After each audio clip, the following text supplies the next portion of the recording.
سألتِ نفسِك قبل كده ليه شعرِك بييجي عند طول معين وبيقف ما بيرضاش يطول تاني خالص؟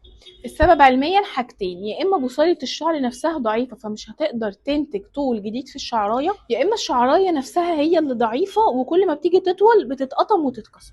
وعشان تكسري الحاجز ده محتاجة ثنائي قوي يشتغل مع بعضه عشان خاطر يحل لك المشكلة دي خالص، زيت الجانسينج وزيت ديل الحصان.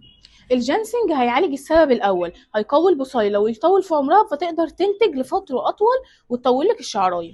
وزيت ديل الحصان اللي مليان سيليكا هيعالج السبب التاني لانه هيغلف الشعرايه وهيقويها وهيحافظ عليها فتره اطول فمش هتتكسر نهائيا. التقطيمه اللي بتحصل في الشعر دي مش هتلاقوها خالص. تلاقوا الاتنين موجودين مع بعض فين؟ في زيوت كتير. انا بستخدم الفتره دي نوع زيت اتفاجئت ان هما موجودين فيه الاتنين، حلو جدا. من اول نتيجه بيعالج التقصف والهيشان خالص اللي موجود في اطراف الشعر طبعا بسبب زيت ديل الحصان اللي قلت لكم عليه.